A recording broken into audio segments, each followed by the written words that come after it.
partir con la primera conferencia que estará a cargo de Sabel Castro. Quiero invitar a Sabel Castro a este escenario y presentar a Sabel, ¿no? Sabel es historiadora, crítica y curadora de teatro, cofundadora de la página de crítica y reflexión teatral Aplaudir de Pie y miembro de la Red Latinoamericana para el Desarrollo de Públicos, RedLab. Actualmente es coordinadora académica de la muestra crítica de la Muestra Nacional de Teatro en México, jefa de vinculación en el Museo Universitario del Chopo y curadora del Encuentro Iberoamericano de Experimentación Dramatúrgica y Creación Escénica Transdrama. Ha impartido talleres de crítica teatral para plataformas digitales en distintos espacios educativos nacionales e internacionales. Sabel, muy bienvenida. Muchísimas gracias.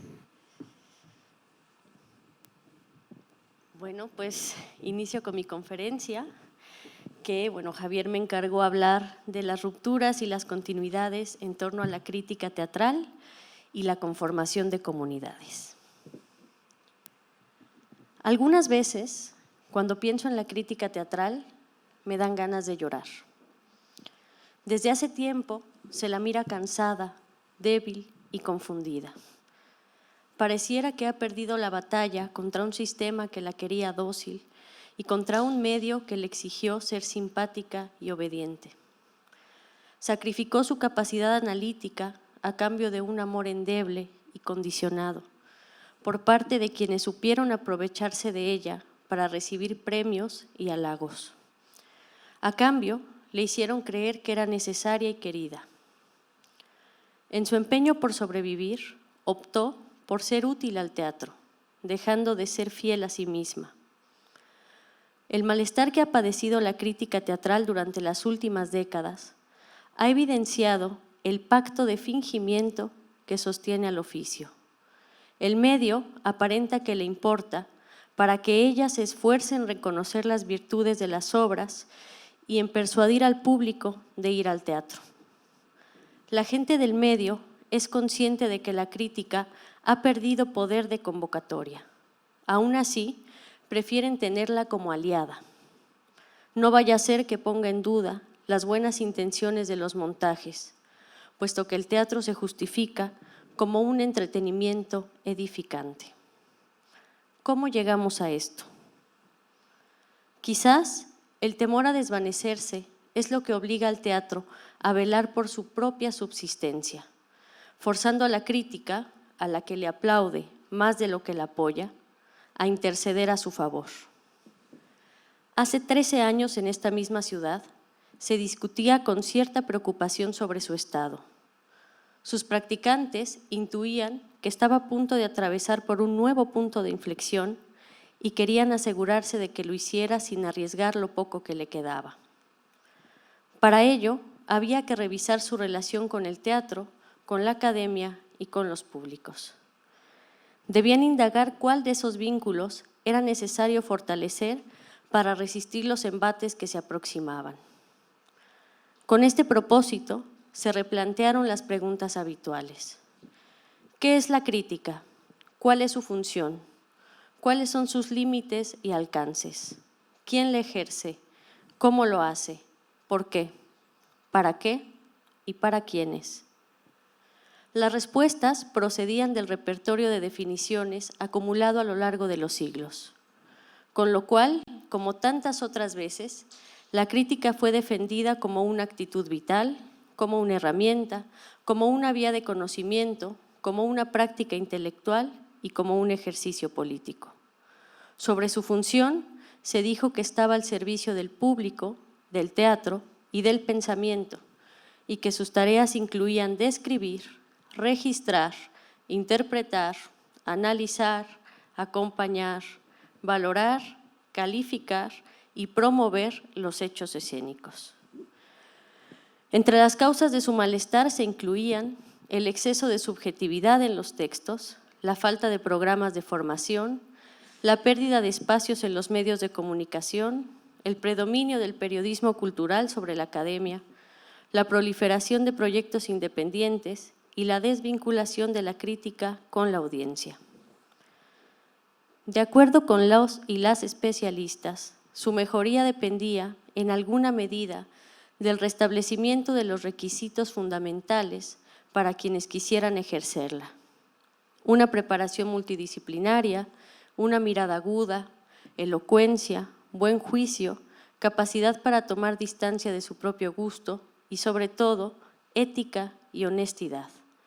Pues, según se dijo, ambas hacían mucha falta.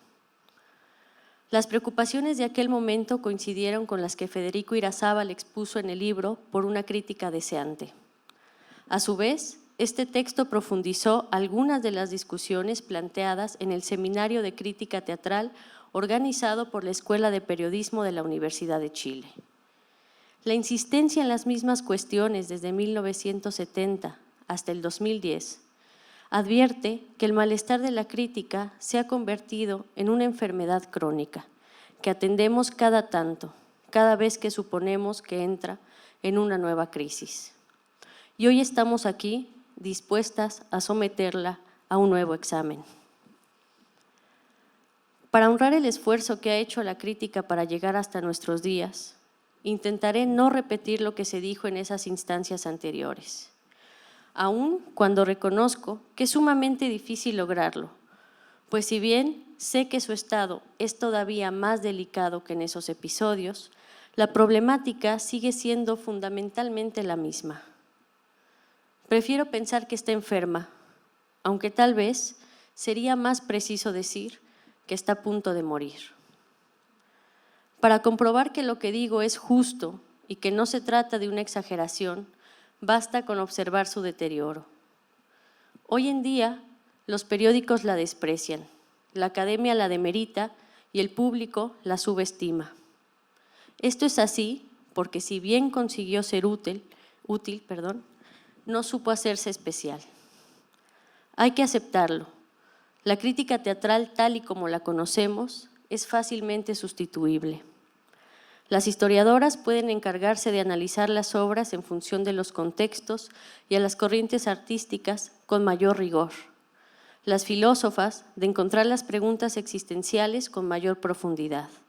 Las activistas de revisar las representaciones y denunciar las injusticias con mayor compromiso. Las figuras mediáticas pueden encargarse de la difusión y las influencers de la recomendación con un mayor alcance. Pese a su empeño multitask, al analizar su conducta en las últimas 5 décadas, observamos cómo, paulatinamente y sin ofrecer demasiada resistencia, se dio a las exigencias de la industria del espectáculo, que simplificó sus discursos a niveles vergonzosos, y de la academia, que los encriptó hasta volverlos pretenciosos e incomprensibles. Durante siglos, ambas corrientes avanzaron en paralelo, cada una persiguiendo sus propios fines y dialogando con distintas comunidades.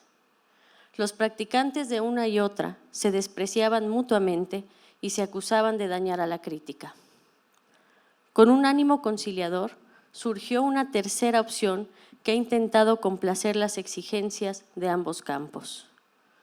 Durante muchos años, la crítica independiente ha realizado distintos esfuerzos por solventar las carencias y obtener lo mejor de ambos mundos. Como resultado, hoy encontramos proyectos que combinan un lenguaje accesible con la fundamentación teórica, buscando que los textos que producen sean lo suficientemente serios como para ofrecer lecturas sesudas, pero lo bastante ligeras como para que las pueda leer la mayoría. Lo que intentan estos Frankensteins es probar que es posible adaptarse a los tiempos, sin comprometer las facultades de la crítica e interpelar al público general y al especializado con un mismo texto. Este esfuerzo es loable, sin embargo, no ha conseguido todavía su propósito. Las consecuencias de la coexistencia y del entrelazamiento de estas dos corrientes se resumen en la pérdida de rigor, profundidad y sentido del ejercicio crítico. Estas son, a su vez, síntomas de nuestra época. A la luz de la historia, es posible reconocer cómo la crítica teatral, animada por su deseo de servir, terminó siendo esclava de intereses ajenos. Este carácter complaciente constituye uno de los factores principales para entender las continuidades y rupturas del ejercicio y su capacidad o incapacidad para conformar comunidades. La necesidad de ser útil dio lugar a múltiples transformaciones de sentido, desde la antigüedad clásica hasta la era digital. Por lo tanto, es clave para analizar tanto sus avances como la parálisis discursiva que padece actualmente. Para el público, su utilidad ha sido, sobre todo, fungir como una guía de lectura y de inversión para saber cómo entender una obra y cuál es elegir de la cartelera. Por su parte, al medio le ha sido útil para reforzar los discursos que convienen a su preservación y las jerarquías que los sostienen. Sin lugar a dudas, la intención de servir habla de un carácter noble, pero sobre todo sumiso. En el fondo, revela la supeditación de la crítica al medio teatral, pues al aceptar servir como plataforma para vender boletos y defender la relevancia de sus discursos, se asegura un lugar, aunque éste sea mínimo e irrelevante. Mientras la crítica sirva al teatro y sobre todo a la gente de teatro, tendrá mayores posibilidades de sobrevivir, pero lo hará en una versión esmirriada, pues siendo débil e inofensiva, es conveniente para el medio. Al preferir servir a otros antes que a sí misma, ha renunciado a muchas de sus capacidades, especialmente a aquellas que pudieran resultar incómodas o innecesarias. Lo que le importa al medio es que la crítica hable bien de las obras y refuerce los pedestales de los grandes artistas y los grandes maestros. No le interesa que teorice y mucho menos que cuestione. No es necesario que analice las implicaciones de los discursos. No es importante que piense, mucho menos si esto le toma tiempo. La gente de teatro quiere que la crítica los premie y los exalte. No les parece agradable cuando señala los aspectos problemáticos de las obras, ni cuando se niega a concluir sus textos con llamados a la acción. Esto explica el predominio actual de la serendipia, que los críticos serviles definen como la obligación de encontrar los aciertos en todas las obras. Esta crítica amigable fuerza al ejercicio a decir lo obvio y lo favorable, lo mismo que podría decir cualquiera.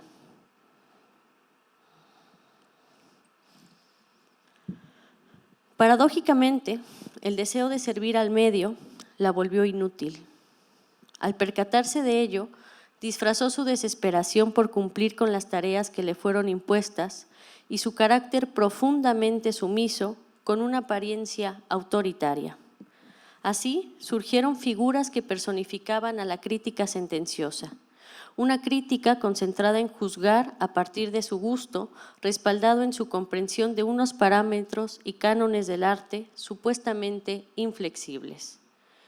Estas figuras asumían una labor policial que consistía en vigilar que las obras se ajustaran a las normas que esos grandes maestros habían establecido, así como a sus supuestos elevados criterios de gusto. Convencidos de su superioridad intelectual y sensible, esos críticos decidían sobre la calidad, pertinencia y eficacia de las obras, ajustando el mundo a sus limitados marcos de referencia.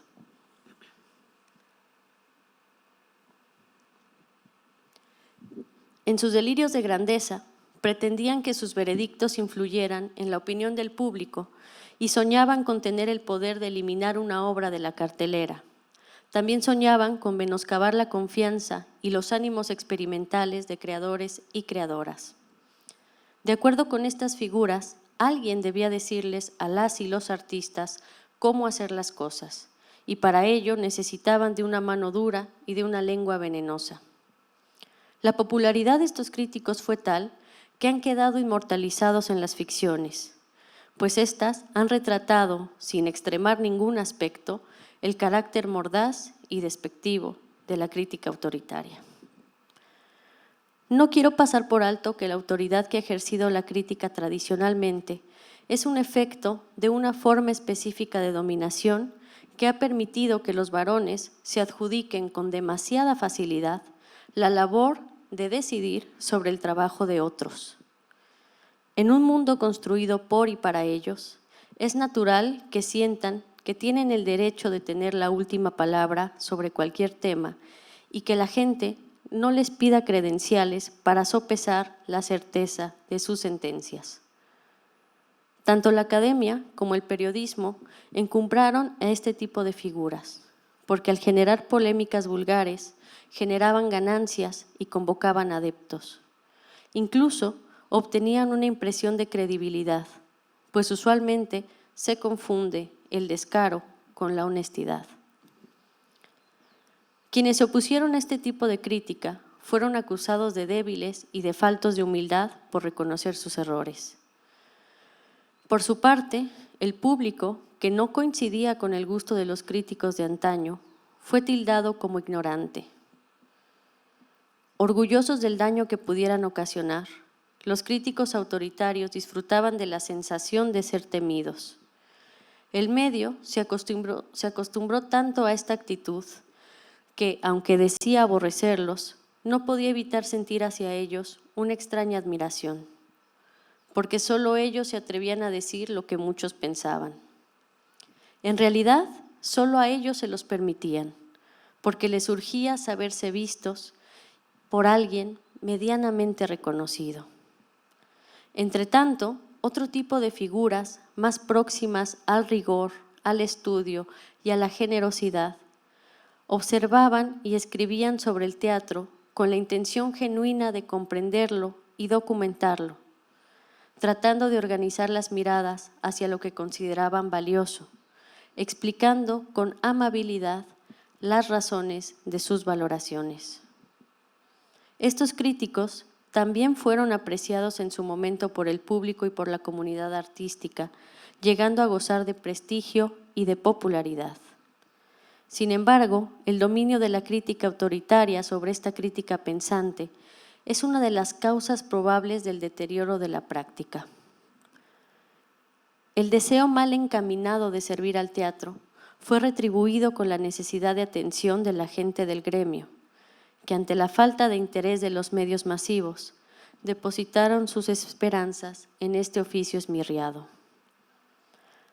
Ambas conductas responden a una sensación de vacío e incertidumbre que también incentiva el deseo de crear y de pensar las creaciones, con lo cual toda ruptura en el teatro y en la crítica corresponde a una manera específica de lidiar con esta condición. Mientras la complicidad entre la crítica y el medio se fortalecía, el público quedó desplazado. Sus interacciones se redujeron al aplauso y al tímido comentario postfunción. Para esa crítica y para ese teatro, el público importaba solo en la medida en que adulara las obras y leyera los textos. Eran consumidores y a lo sumo seguidores, pero nunca pares. Nunca nadie a quienes valiera la pena escuchar y con quienes quisieran realmente discutir.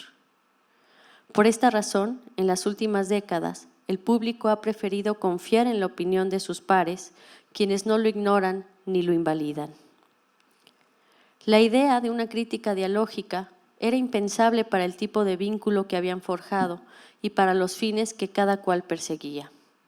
Ensimismados en su pequeño universo, ambos buscaban ganarse el respeto del otro. Para conseguirlo, la crítica apostó por polarizar las opiniones mediante veredictos contundentes y el teatro por buscar la satisfacción de los críticos, dejando al público en último plano. Ante este panorama, resulta ofensivo que el medio insista en que la opinión que más les importa es la del público, especialmente cuando ésta es positiva, cuando en la práctica coronan sus carteles con las impresiones de los críticos, no del público. Por supuesto, cada que hablo sobre este asunto, los críticos tradicionales y la gente de teatro que lo soporta y lo respeta, como si fueran un mal necesario, anulan mis observaciones con impactante comodidad, confiados en que mi edad y mi género favorecen a mi descrédito. Por primera vez tengo ocasión de compartir esto con colegas cuyas opiniones verdaderamente me interesan.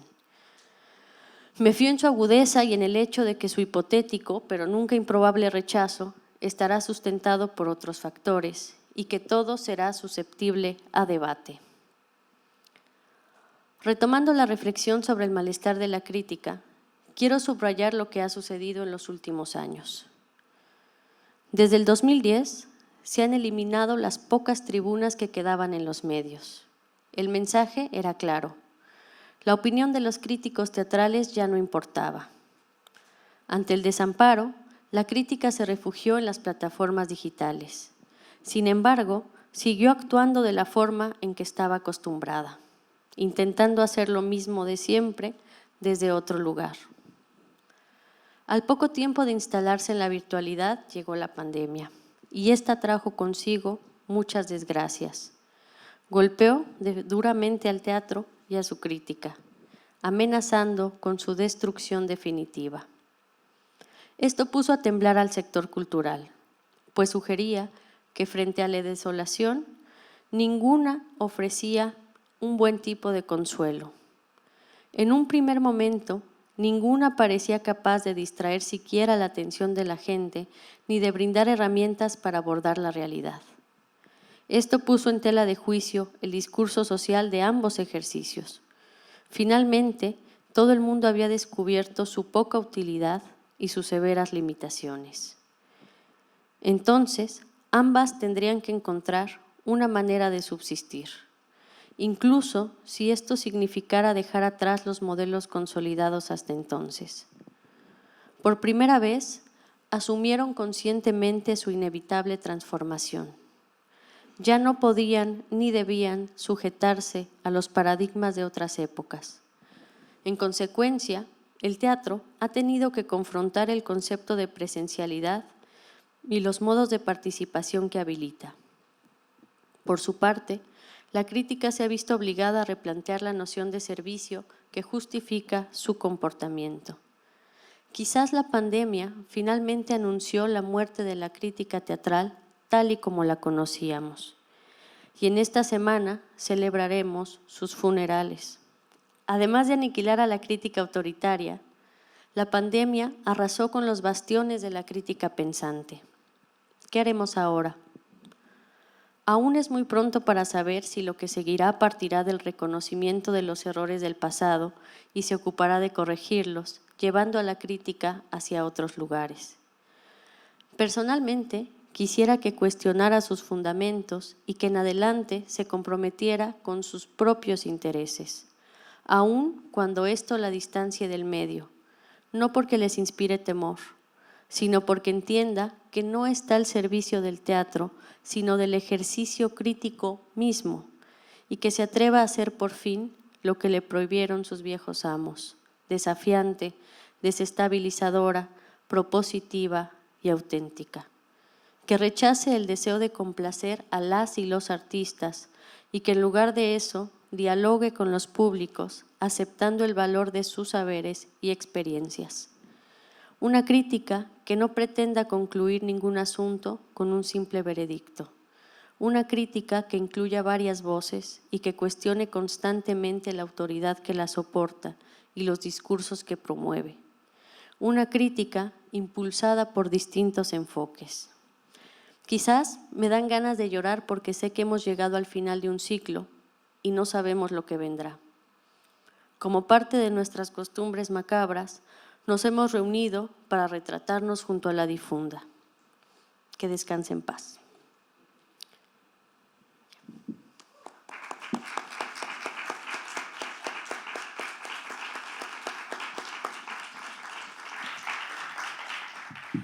Muchas gracias, Abel, por ese texto y por esa provocación. Creo que nos deja en un lugar en que va a ser desafiante seguir conversando, ¿no?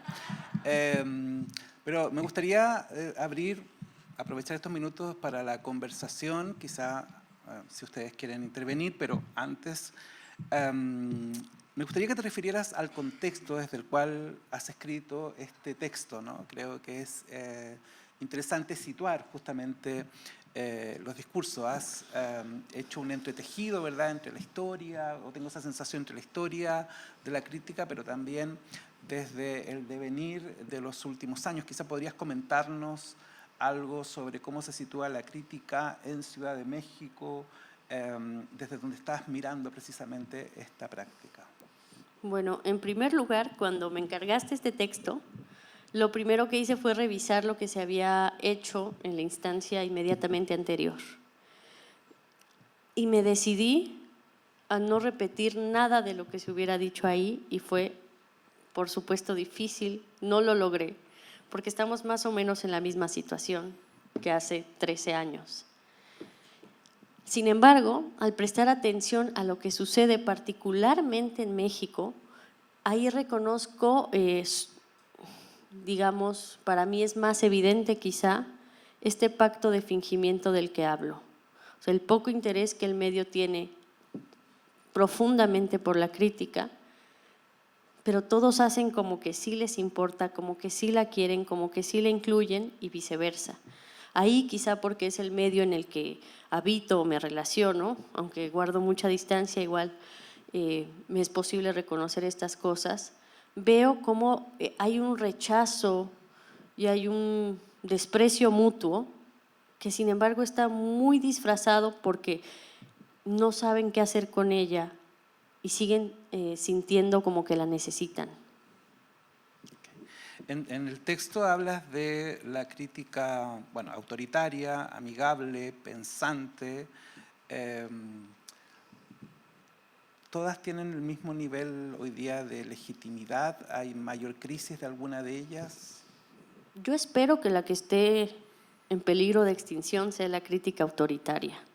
Creo que la pérdida de espacios en los medios de comunicación masivo hacen que inevitablemente o harán que por fin desaparezca, porque creo que ha hecho mucho daño. Pero creo que las redes sociales y las plataformas que han surgido en los últimos tiempos amenazan de alguna manera a la crítica pensante y la obligan a ser más amigable que nunca. Y este viejo debate entre lo que diferencia a la crítica y a la recomendación finalmente será resuelto porque ganará, digamos, esta otra forma que obliga a la crítica a promover, a promocionar, y esta cuestión de la serendipia, que es decir lo más lindo, porque toda obra supuestamente tiene algo bueno o algo notorio o algo interesante, y bueno, no sabemos si realmente sea así. Por último, insinúas cierta aspiración a la autonomía de la crítica, ¿verdad? Como una posibilidad, quizá como una utopía o una factibilidad. Podríamos pensar que la transformación digital a través de un acceso aparentemente más fluido hacia plataformas o a la posibilidad de abrir espacios de lectura o incluso con asistentes como los sistemas generativos de inteligencia artificial, ¿podrían contribuir a esa autonomía o sigue siendo eso una utopía? Es que yo no estoy tan segura que dependa del medio en el que se desarrolle, sino del compromiso que tenga. O sea, si sirve al medio, entonces no importa en dónde esté, va a seguir siendo igual de improductiva, igual de irrelevante. Pero si se compromete consigo misma, si el amor lo dirige hacia sí, entonces podrá esforzarse por hacer otras cosas, especialmente algo que se ha perdido, y es esta cuestión de preguntarse, de generar preguntas antes que sentencias. Eso lo podría hacer desde cualquier tribuna. O sea, podría incluso resistirse o decirle a los medios de comunicación que su tarea es esa, porque la publicidad se encarga de la recomendación. O sea, creo que nada más es esta cuestión de redireccionar sus intereses y sus amores. Okay. No sé si hay preguntas, comentarios. Álvaro, por favor. Creo que te van a acercar un micrófono, sí.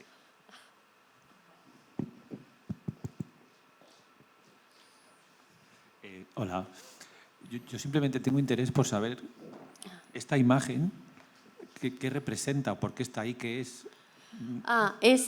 Bueno, en la época victoriana se acostumbraba a hacer estos retratos post-mortem.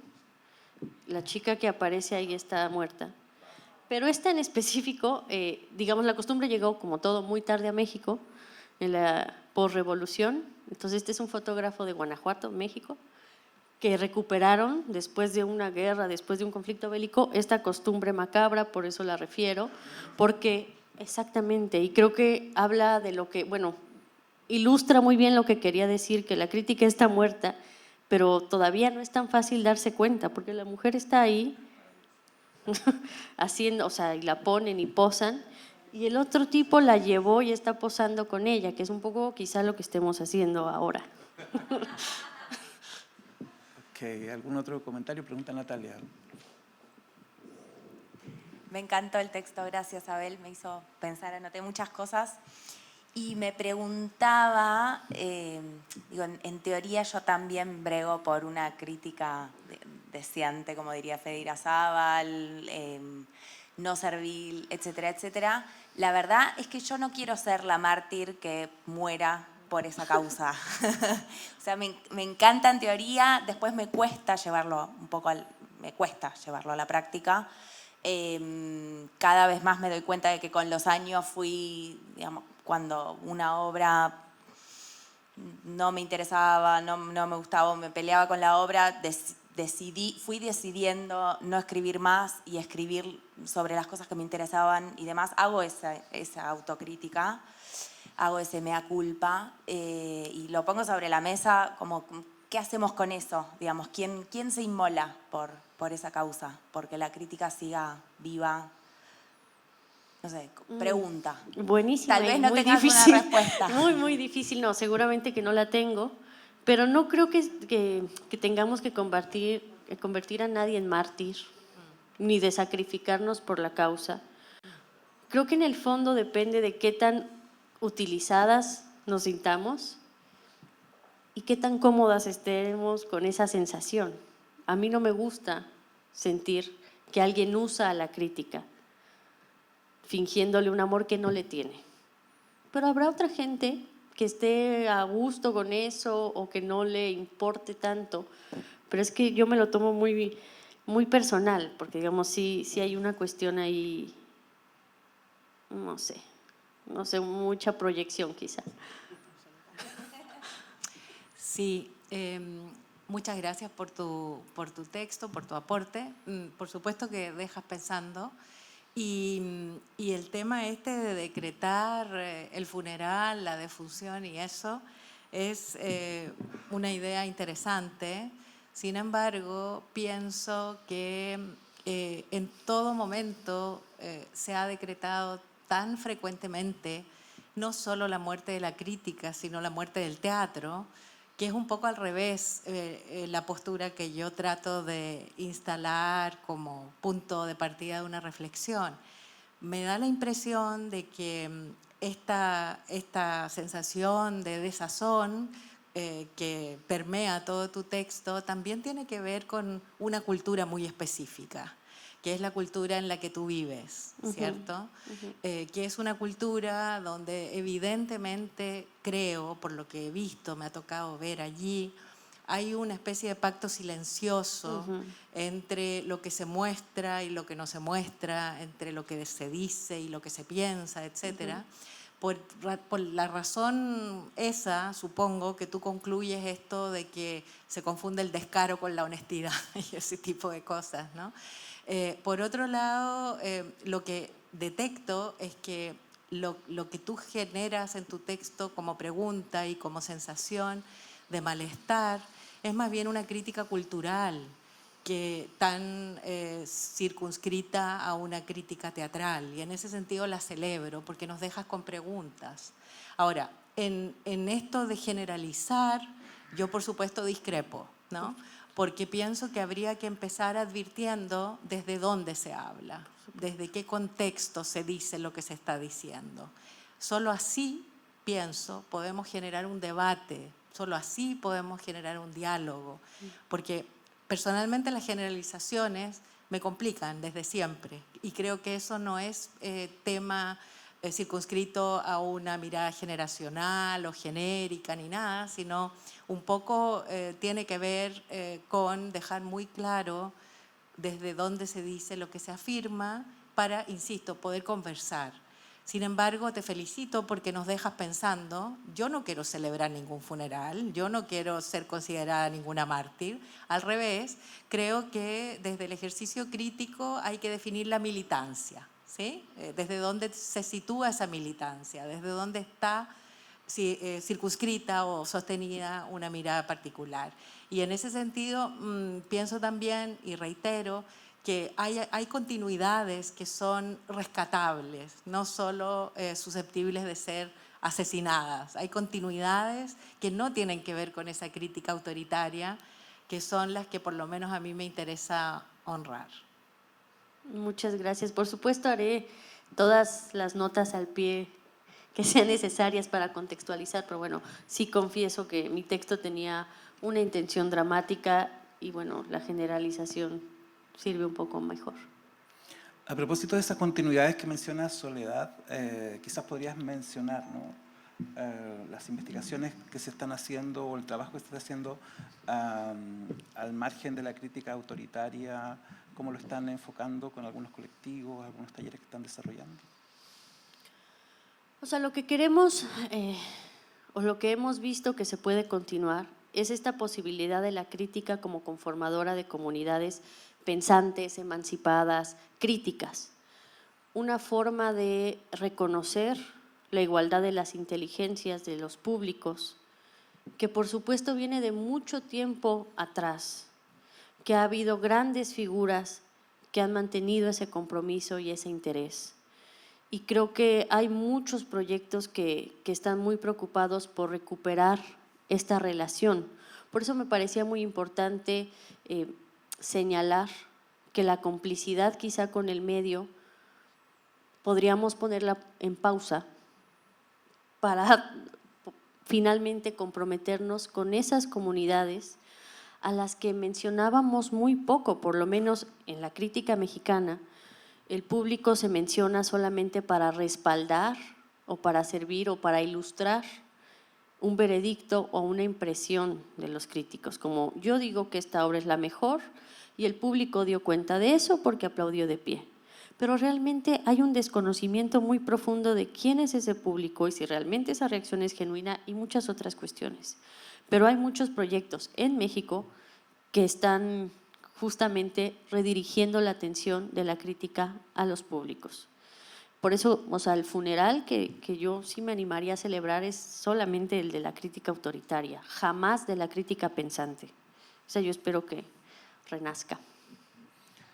Ok, ¿algún otro comentario o pregunta? Bien, si les parece, hacemos una pausa de 5 minutos. Agradecemos a Isabel y luego seguimos con Álvaro. Muchas gracias.